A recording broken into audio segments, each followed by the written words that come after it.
Mes chers concitoyens, je vais vous exposer brièvement ce pourquoi je suis candidat à l'élection présidentielle de 2012.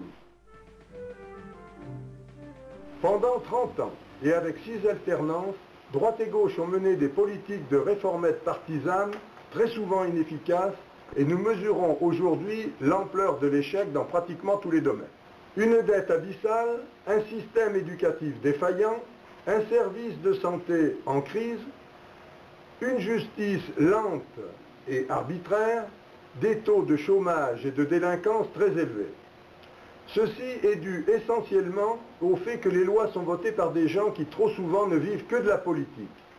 Et forcément, cela les amène à obéir aux ordres des chefs de leur clan qui distribuent les investitures.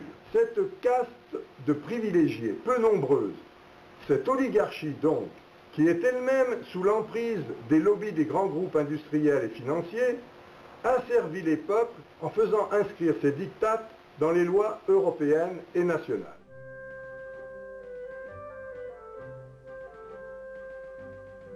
Je me porte aujourd'hui candidat pour faire connaître aux Français les 2 mesures incontournables qu'il nous faudra absolument arracher au pouvoir si l'on veut sortir de ce système délétère.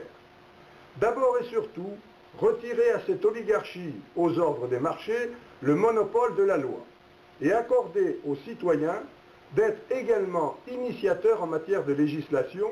Cela existe par la voie du référendum d'initiative populaire dans quelques pays.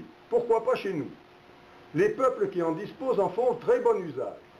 Le peuple suisse qui en dispose en fait bon usage. Ainsi, le 7 mars 2010, ils ont été 73% à voter l'abrogation d'une loi qui allait abaisser le montant de leur retraite.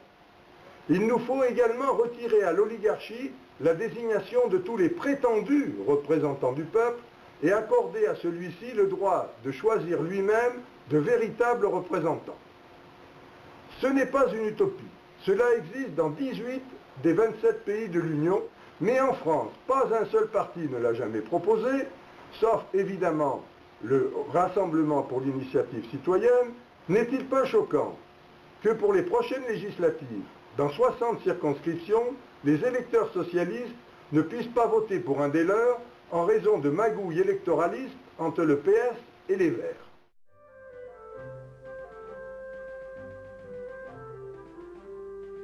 Je veux enfin attirer votre attention sur le fait que bien que l'immense majorité des Français soit favorable au référendum d'initiative citoyenne, tous les groupes parlementaires qui auraient pu mettre à l'ordre du jour une proposition de loi en sa faveur ont tous obstinément refusé de le faire malgré nos demandes réitérées.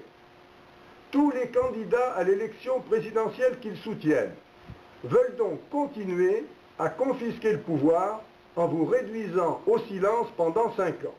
Si vous ne souhaitez pas cautionner ce simulacre de démocratie, mais si vous souhaitez pour la France les réformes profondes et justes dont elle a grand besoin, je vous invite à voter pour moi. Vive l'instauration de la première République citoyenne.